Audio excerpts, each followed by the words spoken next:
증려주일입니다. 일반적으로 예수님이 예루살렘 성으로 입성하심을 기념하는 날이기도 합니다. 그러나 엄밀하게 말하면 십자가 지시기 위해 예루살렘으로 입성하심을 기억하는 날입니다.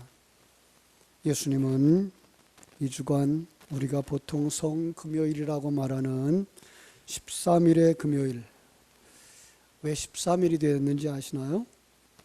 그들은 정월달 열흘날 양을 골라서 집으로 데려오고 사흘 동안 집에서 같이 키우다가 13일 되는 날 문지방에서 양을 잡아서 문 좌우 설주에 바르고 그 밤에 고기를 먹었던 것을 기억하기 때문에 13일의 금요일, 그 13일의 금요일의 양을 상징해서 예수님이 십자가에서 죽으신 날이기도 합니다.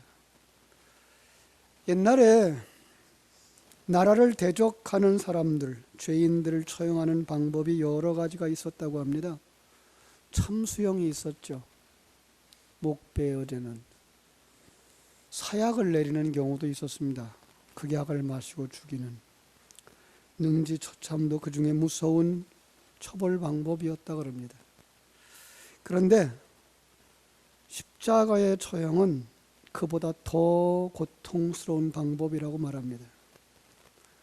로마의 철학자 정치가였던 키게로는 이렇게 말했습니다. 십자가는 가장 잔인하고 무서운 죽음이다. 오늘 본문은 예수님이 그렇게 무섭고 잔인하고 처참하게 십자가에서 죽은 장면이 소개되고 있습니다. 오늘 예수님의 십자가의 죽음이 담고 있는 이 고난주간을 시작하는 주일날 우리는 예수님의 십자가를 살펴보면서 함께 은혜를 나누고자 합니다. 과연 예수님은 왜 그렇게 힘든 십자가를 지셨을까? 예수님이 지신 십자가는 어떤 것이었을까?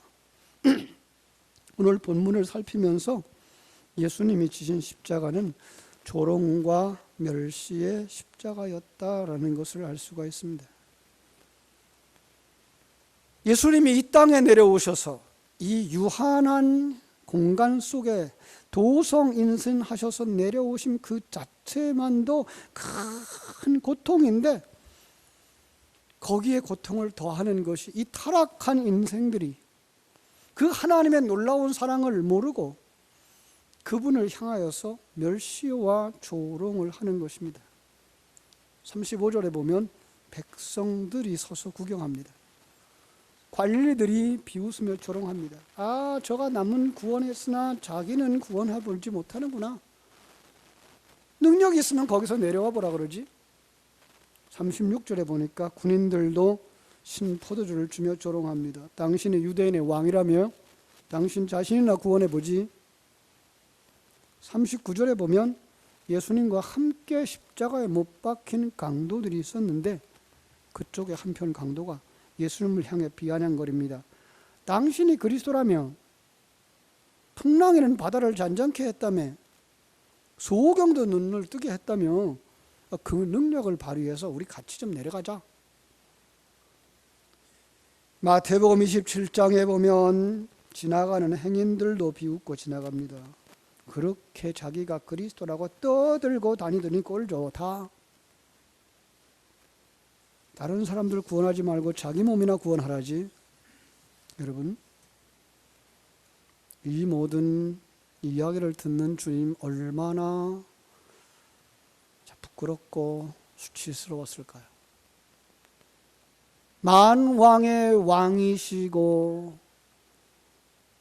천지 만물을 창조하시고 그 속에 죄인들을 구원하러 오신 예수 그리스도가 십자가에 올라가 있습니다. 이사야 선지자는 이렇게 말합니다. 나를 때리는 자들에게 내 등을 맡기며 나의 수염을 뽑는 자들에게 나의 뺨을 맡기며 모욕과 침뱉음을 당하여도 내 얼굴을 가리지 아니하였느니라. 예수님이 당하신 그 모욕을 우리는 단지 상상할 뿐입니다. 나의 수염을 뽑는 자들에게 뺨을 내주고 모욕과 침뱉음을 당하여도 가리지 않고 다 받으셨습니다. 베드로전서 2장 3절에는 이렇게 묘사하고 있습니다. 욕을 당하시되 맞대어 욕하지 아니하시고 고난을 당하시되 위협하지 아니하셨다. 여러분, 예수님이 무슨 큰 죄를 지었기에 이런 수모를 당하셔야만 했을까요? 아닙니다. 예수님은 그렇게 처참하리만큼 수치와 모욕을 당하실 만큼 잘못을 저지르지 않았습니다. 그분이 능력이 없었을까요? 아니요. 십자가에서 내려올 수 있었습니다. 그 십자가를 뽑아서 내 동댕이 칠 수도 있었을 것입니다. 그런데 왜 그렇게 하지 아니하셨을까요? 저와 여러분 때문입니다. 여러분과 나를 살리기 위해서 죽을 수밖에 없는, 지옥에 떨어질 수밖에 없는 저와 여러분을 살리기 위해서, 구원하시기 위해서 그 모든 처벌의 형벌을 자기 몸에 다 받으신 겁니다. 이번 한 주간 우리가 출애굽기를 살펴보았습니다. 새벽마다 하나님의 은혜로 출애굽한 이스라엘 백성들이 하늘 생명을 받았으며 구름 기둥과 불 기둥으로 인도함을 받으면서도 그들은 그 하나님의 은혜를 망각하고 원망과 불평을 합니다. 하나님은 그 원망과 불평하는 그들을 구원하시기 위해서, 그들을 살리시기 위해서 이렇게 십자가를 지신 겁니다. 이 주간에 우리 주님을 묵상했으면 좋겠습니다. 아니, 이 한 시간만이라도 그 예수를 바라다보는 시간이 되었으면 좋겠습니다. 히브리서 저자가 외쳤던 목소리처럼 믿음의 주요 또 온전케 하시는 이인 예수를 바라보자. 그는 그 앞에 있는 기쁨을 위하여, 그 앞에 있는 기쁨을 위하여 십자가를 참으사 부끄러움을 개의치 아니하시더니 하나님 보좌 우편에 앉으셨다 말씀합니다. 그 앞에 있는 즐거움, 여러분과 내가 살아나는 그 즐거움, 여러분과 제가 건진받는 그 즐거움, 여러분과 내가 구원받는 그 즐거움, 여러분과 내가 새 생명을 받고 새로운 사람으로 완성되어지는 그 결과를 바라다보는 즐거움, 그걸 보면서 즐거워하고 기뻐하고 참으시고 인내하는 우리 주님을 바라볼 수 있는 귀한 시간 되시기를 주님의 이름으로 축원합니다. 46절에 보니까 예수님께서 큰 소리를 외칩니다. 아버지여, 내 영혼을 아버지 손에 부탁합니다. 간단하게 묘사되어져 있지만 십자가에서의 죽음, 그 죽음까지의 고통, 예수님은 그걸 아셨습니다. 그래서 그 십자가에 못 박히기 전날 밤 겟세마네 동산에서 고민하며 기도합니다.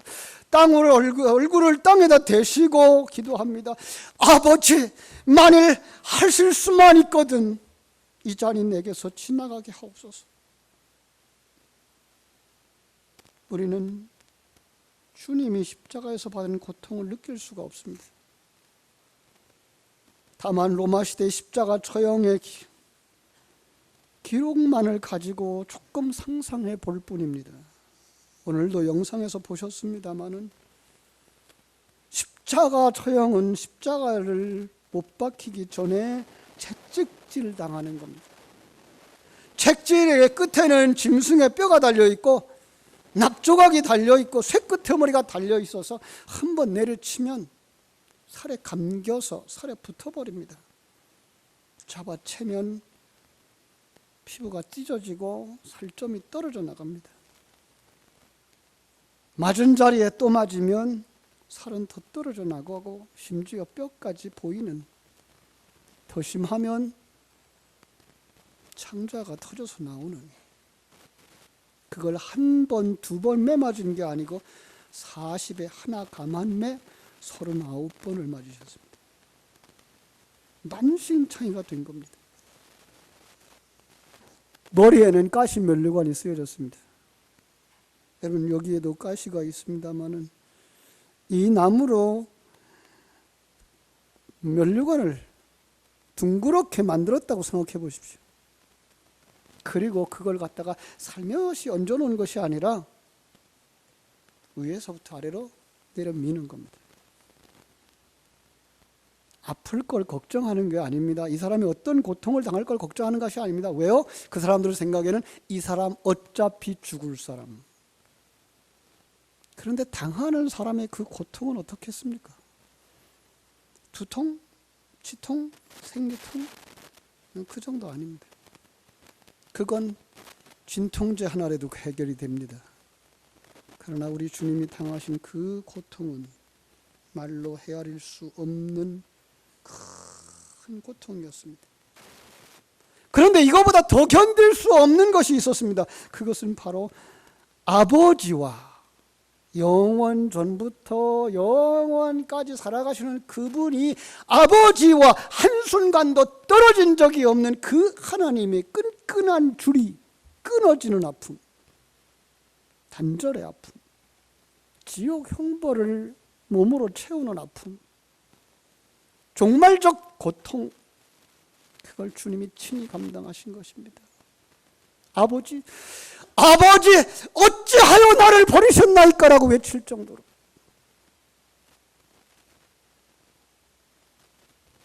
그런데 우리 주님의 십자가는 그걸로 끝난 십자가가 아니었습니다. 그 십자가로 말미암아 여러분과 내가 살아나는, 우리를 살리는 십자가였습니다. 구원의 십자가였습니다. 그래서 성경은 이렇게 말합니다. 그가 찔림은 우리의 허물을 인하며 그가 상함은 우리의 죄악을 인함이라. 그가 징계를 받음으로 우리는 평화를 누리고 그가 채찍에 맞음으로 우리는 나음을 받았도다. 우리는 다 양 같아서 그릇 행하여 각기 제 길로 갔거늘 여호와께서는 우리 모두의 죄악을 그에게 담당시키셨도다. 예수님은 우리의 허물 때문에 십자가를 치셨다고 말씀하고 있습니다. 우리의 죄값을 대신 짊어지시고 십자가를 치셨다고 말씀하고 있습니다. 여러분과 나의 죄값을 지불하신 겁니다. 여러분과 나를 살리고자 십자가 위에서 물과 피를 다 흘리고 끔찍한 고통을 담당하신 것입니다. 이렇게 함으로만 저들을 살릴 수 있다면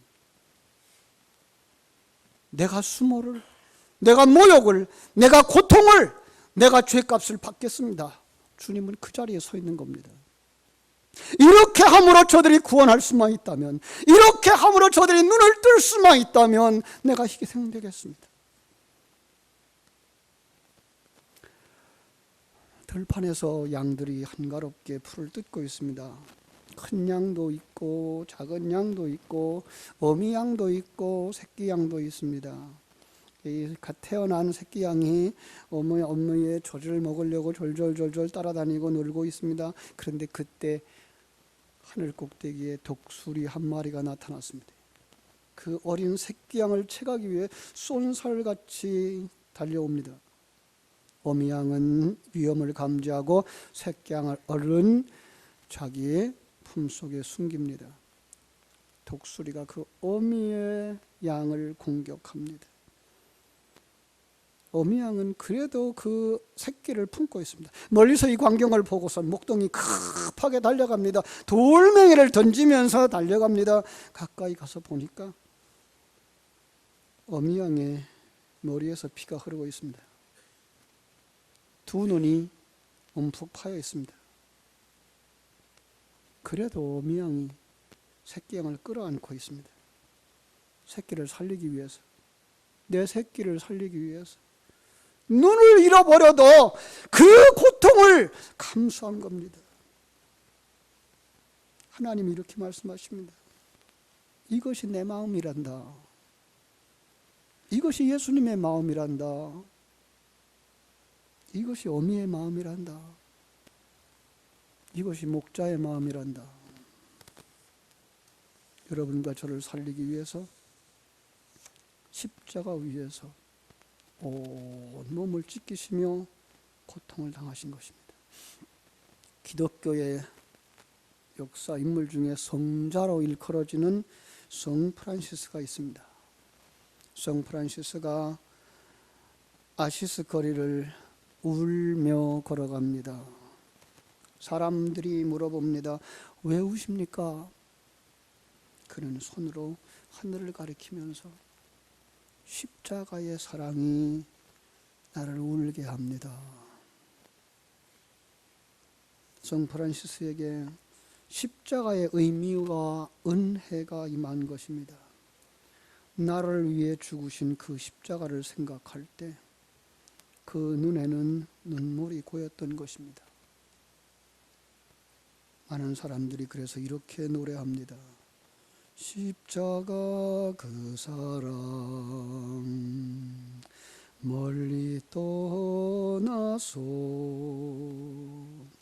무너진 나의 삶 속에 잊혀진 주네 돌 같은 내 마음 어루만지사 다시 일으켜 세우신 주를 사랑합니다. 주 나를 보하시고 날 붙드시니 나는 보배롭고 존귀한 주님의 자녀라. 주 나를 보하시고 날 붙드시니 나는 보배롭고 존귀한 주의 자녀라. 주님이 고통의 십자가를 지셨습니다. 조롱과 멸시를 다 받으셨습니다. 하나님과 앞에서 끊어지는 그 죽음의 십자가를 지셨습니다. 그런데 예수님의 십자가는 그걸로 끝나지 않았습니다. 우리를 살리셨습니다. 나를 살리기 위해서, 나를 구원하시기 위해서 십자가를 지신 것입니다. 여러분이 한 주간 그 주님의 십자가를 바라다보는 여러분 되시기를 주님의 이름으로 축복합니다. 기도하겠습니다. 하나님 아버지,